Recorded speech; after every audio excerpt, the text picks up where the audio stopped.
Trump just sent Canada an invoice, not negotiating position, not an opening offer inside talks, an invoice. Pay this before you even get a seat at the table. 4 sources have confirmed it to Radio Canada. 3 of them use the exact same 2 words: entry fee. Trump wants Canada's dairy system opened up. He wants the Online Streaming Act, the laws for Netflix and Spotify that fund Canadian content, scrapped. And he wants every bottle of American wine, American beer, and whiskey back on every shelf in every province. He wants all of this before negotiations even begin. Canada said no. Now here's where it gets really dangerous for every Canadian, and I mean actually dangerous. Canada has already given concessions twice. Digital service tax, gone.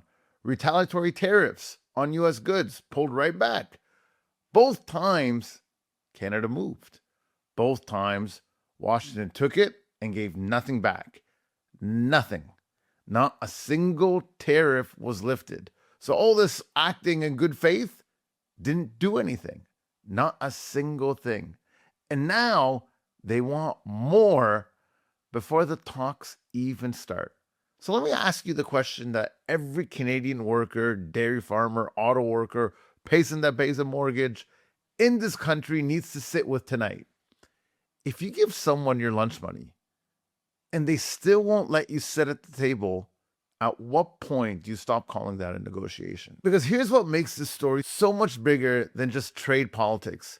The man who confirmed the entry fee demand, the man who said Trump wants massive concessions while offering nothing in return, is Jean Charest, former Quebec premier, former Conservative leadership candidate. The man Mark Carney put on his advisory council 2 days ago. 2 days ago, Carney stood up and said, here's my team. It represents all of Canada. These guys are going to do something great. And here is the Canada Council that is going to help us navigate all of this drama. 48 hours later, one of those serious people goes on national television and tells Canadians the other side wants everything before they'll even pull up a chair. That's not a leak from the opposition. That is Carney's own counsel telling you how bad this actually is. Canada has 70 days until CUSMA deadline. In those 70 days, the U.S. wants to open its dairy sector, scrap streaming laws, and put American alcohol back on every shelf in every province in exchange for what? For the privilege of sitting down at the table? Not for a deal, not for tariff relief, not for any concessions in return, just to be allowed to start talking.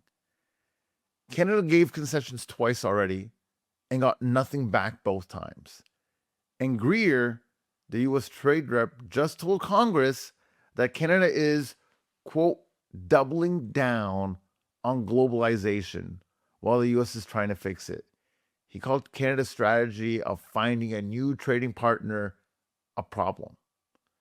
So let's translate that. Let's break this down. The U.S. wants Canada to pay to sit down, give up its dairy farmers, give up its streaming laws, put American alcohol back on the shelves, and stop trying to trade with anyone else in exchange for 70 days of talks that may or may not produce anything. That is not negotiation. That is a shakedown. Now, I want to be fair here because fairness is the only thing that makes this channel worth watching. Carney's response today was strong. He stood up and said clearly, the U.S. does not dictate the terms. We have negotiations. Both sides will have to move. I'm not paying an entry fee to start talking, and that should already be happening. But that's the right answer. Full stop. A country that pays a cover charge just to sit at the table has already lost negotiations before it started. Carney is right to hold that line. But here's my honest concern as a right-leaning Canadian who wants this country to win. Holding the line is not the same as having a plan. Saying no is not a strategy. This is a posture. This is a position. And a posture does not pay the auto workers in Windsor whose plant is running at half capacity because of tariff uncertainty. Postures do not pay the dairy farmers in Ontario who is watching the American demand. Posture does not pay the dairy farmers in Ontario who is watching the Americans demand his market. Greer told Congress something this week that I think every Canadian needs to hear. He said, Canada is doubling down on globalization. He said that is at odds with what America is trying to do. And he said those two models that do not fit together. And he's right. He is absolutely right. And that is the most terrifying thing anyone has said about Canada's trade situation in months. Because what Greer is describing is not a negotiation disagreement, is a philosophical incompatibility, right? Canada's entire response to the trade war has been, we will find other partners. We will diversify. We will build new corridors, and we will be less dependent on you. And America's response to that, we see what you're doing. We don't like it. And we will make the CUSMA negotiations harder because of it. So Canada is being punished for trying to survive. Think about that. Canada tries to protect itself by finding new trade relations.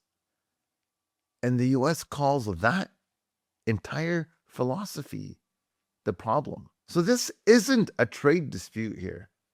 This is actually a trap. And that's what I've been saying this whole time, that Canada, for the first time, appears to be trying to establish itself as an actual independent country and build itself out. And that is the problem America actually has. So where does this leave us? 70 days, an entry fee demand Canada has refused. 2 prior concessions, and we got nothing back for it. A U.S. trade rep that thinks Canada is actually doing something wrong, and a July 1st deadline, the government has already named a checkpoint, and a 24-person council whose first meeting isn't until April 27th. So here's my honest bottom line. Carney is playing this with more dignity than I expected. Holding the line on the entry fee is correct. Not letting the U.S. separate the CUSMA review from tariff relief is correct. Keeping the provinces aligned on the alcohol ban is correct. But dignity and correctness do not automatically become a deal. And a deal is the only thing that actually protects the auto workers, the steel workers, the dairy farmers, and everybody in this nation. 70 days. The invoice is on the table. Canada said no.